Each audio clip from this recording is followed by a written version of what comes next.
अकेले होने से डर क्यों लगता है, इस लोनलीनेस से डर क्यों लगता है? क्योंकि जब आप अकेले होते हो इतने सारे थॉट्स हमारे अंदर आ जाते हैं और ज्यादातर वो थॉट्स नेगेटिव होते हैं। यही प्रॉब्लम है। बट अगर आप अकेले में बैठे हो और अंदर जो थॉट्स आ रहे हैं वो कमाल के हैं, वो ऐसे हैं कि आपका नॉन स्टॉप एंटरटेनमेंट हो रहा है, मजा आ रहा है आपको, मतलब थॉट्स की वजह से ही अंदर हंसी आ रही है, तो क्या होगा? आपको खुद के साथ में मजा आएगा, अकेले होने का डर निकल गया। प्रॉब्लम बाहर नहीं है, आपके अपने अंदर ही है। दुनिया क्या कर रही है? बाहर चीजों को इकट्ठा कर रही है, बाहर लोगों के साथ में जुड़ रही है, सब कुछ बाहर कर रही है और सोच रही है कि हमको खुशी मिलने वाली है। वहां मिल ही नहीं सकती जी, इम्पॉसिबल। कोई भी पर्सन ब्लैक और व्हाइट नहीं होता है, ब्लैक एंड व्हाइट होता है। उसमें कुछ अच्छाइयां भी होती है, बुराइयां भी होती है। तो बाहर आप किसी से भी जुड़ोगे तो वहां पर प्लस भी है, माइनस भी है। प्रॉब्लम क्या है? आपको माइनस नहीं चाहिए, सिर्फ प्लस चाहिए। वो बाहर हो नहीं सकता है। बट अंदर की दुनिया ऐसी है जहां पर आपका पूरा कंट्रोल है अपने ऊपर। इसके मैं आपको कुछ आइडियाज दे सकता हूं कि ऐसा कैसे होगा। नंबर 1, लाइफ को लाइटली लेना शुरू करो। हम बहुत ज्यादा स्ट्रांगली कुछ अपने बिलीफ्स बना लेते हैं और वहां पर जाकर के फंसे पड़े होते हैं। उन बिलीफ्स की वजह से लड़ाई झगड़े हो रहे होते हैं। फॉर एग्जाम्पल, अगर आपने अपने अंदर माइंड में ये पकड़ लिया कि वेजिटेरियन होना ठीक है, किसी और ने पकड़ लिया नॉन वेजिटेरियन होना ठीक है, तो इन दोनों की आपस में लड़ाई होगी या प्यार मोहब्बत होगा? लड़ाई झगड़ा होगा। और आपने क्या पकड़ा अपने माइंड में? आपने कुछ भी नहीं पकड़ा। आपने कहा भाई तुझे नॉनवेज होना है नॉनवेज हो जा, वेज होना है वेज हो जा, जिसको खाना है खा ले, बस मुझे मत खाइयो। मुझे छोड़ दियो। सिंपल हो गया। देखो क्या हुआ, एक सीरियस प्रॉब्लम 1 सेकंड में खत्म हो गई। अगर आप थोड़ा सा नजर को अपनी चेंज कर दो, हल्की सी चेंज कर दो, तो वो जो सिचुएशन बहुत ज्यादा आपको सीरियस लग रही है अपनी लाइफ में, बहुत सीरियस, जिसकी वजह से आप देवदास बनने के मूड में हो, वो भी आपको कॉमेडी लगने लग जाएगी। फॉर एग्जाम्पल, आपका किसी के साथ में ब्रेकअप हो गया और बहुत ज्यादा परेशान हो, ब्रेकअप हो गया, तो फिर अपने आप से बैठ करके पूछो अकेले में। अब मैं ये बता रहा हूं आपको, अकेले की दुनिया में, जिसको आप लोनलीनेस बोलते हो, वहां पर आप क्या करते हो जिसकी वजह से उस लोनलीनेस से आपको डर लगता है, और क्या करना चाहिए जिससे कि आपको उसमें मजा आए। फॉर एग्जाम्पल, आपका ब्रेकअप हो गया, अब आप अकेले में बैठे हो, एक है आप बैठ करके रो रहे हो कि वो चली गई, अब मेरा क्या होगा, ये होगा वो होगा, व्हाटएवर इट इज, है ना, और अब मैं क्या करूं, मेरा मूड बहुत खराब है। अबे यार, अपने दोस्त को फोन कर रहे हो, मैं बर्बाद हो गया यार, खत्म हो गया यार, कुछ नहीं बचा जिंदगी में यार। सारे फिलोसोफर बन जाते हैं ब्रेकअप होते हैं। हाँ, ये सब बेकार है यार, कुछ नहीं पड़ा इन सब चक्करों में यार। अबे तो पहले नहीं पता था, क्यों पड़ा इन चक्करों में? तो अब करना क्या चाहिए ऐसे में? आराम से बैठ करके लाइटली कैसे देखना है सिचुएशन को। यार, जब मेरा अफेयर नहीं था तब मैं खुश था या दुखी था? बहुत खुश था। रिलेशनशिप में गया तो क्या हुआ? कुछ अच्छा भी हुआ, कुछ बुरा भी हुआ। बुरा ज्यादा होता है या अच्छा ज्यादा होता है? अच्छा। अगर आप अलग हुए तो इसका मतलब बुरा ज्यादा हो रहा था, तभी अलग हुआ। नहीं आई ये बात समझ में? आई या नहीं आई? अगर सब कुछ बहुत अच्छा ही हो रहा होता तो अलग होते ही नहीं। तो अब मुझे खुश होना चाहिए, दुखी होना चाहिए? खुश होना चाहिए, और बल्कि बहुत खुश होना चाहिए, क्योंकि now I got the best of both worlds. क्योंकि एक बंदा किसी जगह पर गया ही ना हो, तारीफ बड़ी सुनी है कि स्विट्जरलैंड ऐसा है, वैसा है, ये है, वो है, समझ गए ना? इमेजिनेशन बन जाती है। मूवीज में भी सब स्विट्जरलैंड देखा है, ये देखा है। जो कभी गया ही ना हो तो उसके अंदर तो डिजायर रहेगा स्विट्जरलैंड जाने का। ये डिजायर क्या है? इसकी वजह से दुख होगा यार, बाकी सब चलेगा, मैं ही नहीं गया, बाकी सबका अफेयर हो गया, मेरा ही नहीं हुआ। इसको ध्यान से समझ लेना, मैं कनेक्ट कर रहा हूं। मतलब स्विट्जरलैंड जाने का डिजायर था अंदर से कहीं ना कहीं, हाँ? तो अगर वो डिजायर रहता तो मजा नहीं आता लाइफ में। अब क्या हुआ, आपने स्विट्जरलैंड जाकर के देख लिया कि वहां पर कुछ नहीं पड़ा। और अब आप वापस अपने घर पे आ गए, तो अब आप ज्यादा पीसफुल हो या पहले ज्यादा पीसफुल थे? अब तो ज्यादा होना चाहिए। चाहे एक्सपीरियंस कैसा भी रहा स्विट्जरलैंड में, बढ़िया रहा, बेकार रहा, वो एक अलग टॉपिक है। वहां पर आप गए थे कुछ अच्छा सोच करके, लेकिन जा करके देखा यहाँ पे कुछ खास नहीं है। शिमला भी ऐसा ही है, मसूरी भी ऐसे ही है। अच्छा हो गया, बच गया मैं इस रिलेशनशिप से, नहीं तो जिंदगी भर मुझे स्विट्जरलैंड में ही रहना पड़ता। अब मैं और जगह भी जा सकता हूँ, पूरी दुनिया घूम सकता हूँ।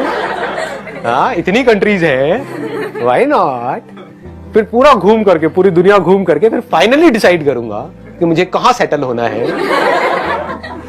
क्या पता फाइनली मैं डिसीजन लूं शिमला ही बढ़िया है, मतलब किसी के साथ में जाना ही नहीं है, व्हाई नॉट? किसी से जुड़ना ही नहीं है, शादी करनी ही नहीं है, जबरदस्ती करनी है क्या? क्यों करनी है? किसी किताब में लिखा है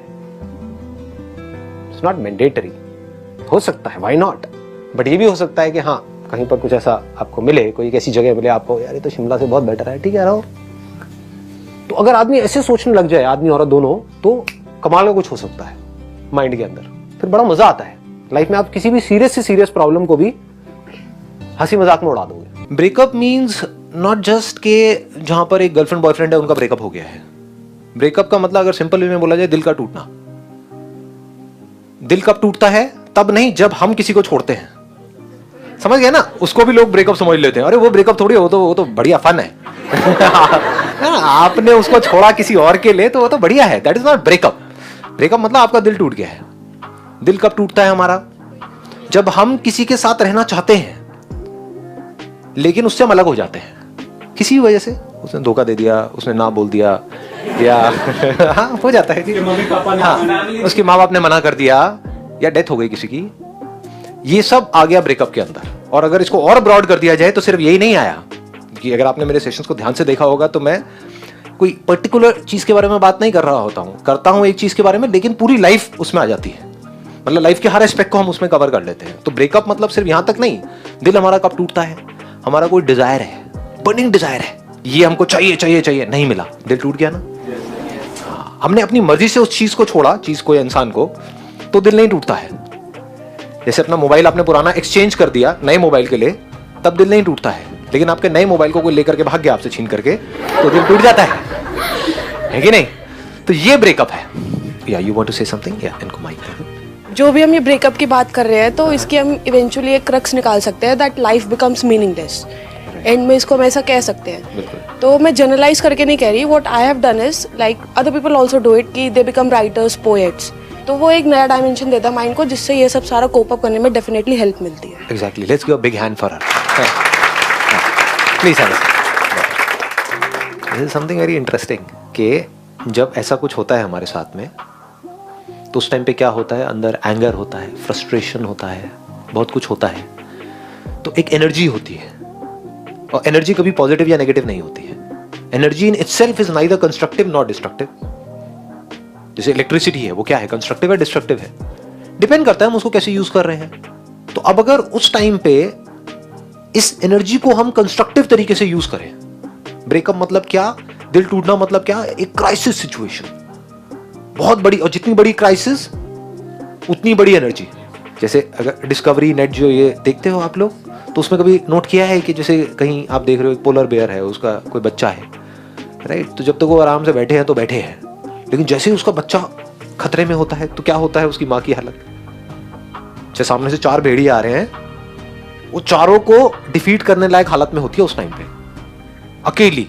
वैसे देखो तो मजे से चल रहे होते, बैठी है ये। तो 2 अलग अलग एनर्जीज हैं। अगर हम लाइफ को समझें, 2 तरीके से हमको एनर्जी मिलती है। एक मिलती है पैशन से, कि कुछ करना है करना है करना है करना है, वो एनर्जी बड़ी है, नो डाउट। बट उससे भी बड़ी एनर्जी, क्योंकि वो तो सबके अंदर है ही, कोई ना कोई डिजायर्स तो हमारे सबके अंदर है ही ना। लेकिन उसके बाद भी सवाल आता है कि मेरे माइंड में डिस्ट्रैक्शन आ जाता है, ये आ जाता है। क्या कोई ऐसी भी एनर्जी है जहां पर कोई डिस्ट्रैक्शन नहीं है, जो वन पॉइंटेड है?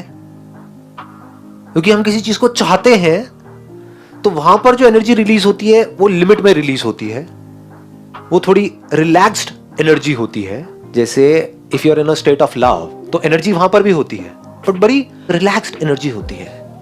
एक माँ बच्चे को कभी साथ में बैठे हुए देखो, वो प्यार की एनर्जी है। वहां पर क्या है, एक ठंडक है, एक रिलैक्सेशन है, एक दूसरे को हक किया हुआ, आराम से बैठे हुए हैं, मतलब एक पैसिव एनर्जी है। In love there is passive energy. If I am talking about the intensity of love, अगर प्यार एक्चुअल में गहरा है तो ऊपर ऊपर का है तो बात अलग है। बट इफ यू इंटेंसली, अब मुझे नहीं पता आप में से कितने हैं जिन्होंने किसी इंसान को या किसी भी काम से बहुत ज्यादा डीपली प्यार किया है। किया होगा तो वो मेरी बातों से कनेक्ट कर जाएंगे, किया ही नहीं होगा तो थियोरेटिकली ये सब क्या है, तो ठीक है, उनको नहीं समझ आने वाली। But intensely if you are deeply in love with a person, तो उस टाइम पे जो अंदर से एनर्जी होती है, वहां पर कुछ करने का मन नहीं कर रहा होता है, बस बैठे रहो उसकी आंखों में आंखें डाल करके और देखते रहो।